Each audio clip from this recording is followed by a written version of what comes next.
aniga la saano dadkay hadda maanta kale saaka safar baan soo ahaa controlka garoowe aan cashuur la weydiin jirin ee gaarigayga lagu baari jirin ee SSC khaatuma markaa dhahday aan soo galay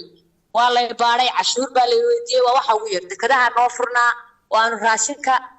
qalabka ciidanka gaadiidka daawooyinka waxa kala soo degay cid cashuur laga qaadsiin jirto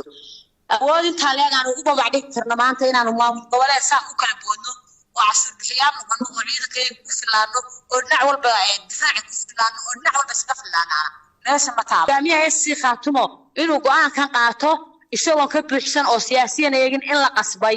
niman ganacsata oo dana siyaasadeed oo gaar ah leh qaybtood Puntland oo calaysan tahay ku toojal gareynayeen inay Puntland madaxweyne ka helaan maxaa sheegay saam qaybsiga reeraha ku dagaalamayay baa lacag ku bixiyay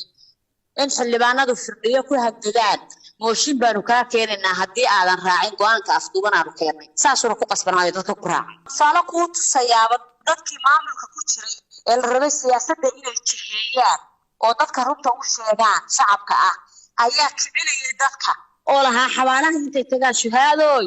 dhiiggiinni been baa laga dhigay shuhaadooy dhiiggiinni baa la gatay kacdoonkii Somaliland lagu saaray midweyn bay ka shaqaynayeen in Puntland lagu saaro foolxumada iyo madaxa ay keentana waa min ogaan doonaa hadda cidda dhaxasan doontaa waaye annagu waxaan nahay maamul curdina oo aan weli dhamaystirnayn shuruudihii maamul goboleed u dhamaystirnayn sanaago kale hadda cidda majority ka ah ee deegaanka ka ah oo warsageli walaalahayo inaanu u tagno wada hadal lagu tagno qancino wax isla ogolaano si maamulka SSC shuruudihiisa uu buuxiyo kaliya maaha warsageli cidaan u baahnay isaaq aan istirayno qayb ka mid ah ayaa SSC deegaanka ah oo ay tahay inaanu helno si shuruudihii maamul goboleed aan u buuxino taasi ma ay dhicin mara suurtoobin anagoo dekadaha dhaqaalaha in budget fadhiyahay 10 kun oo ciidan maanta difaaca SSC ku jiraan kaabka kaliya haysanay ama cidna ka bisana ay Puntland ahay go'aan degdeg ah oo afduuba oo aan caqli ka talin ismadii la afduubay ayay soo saareen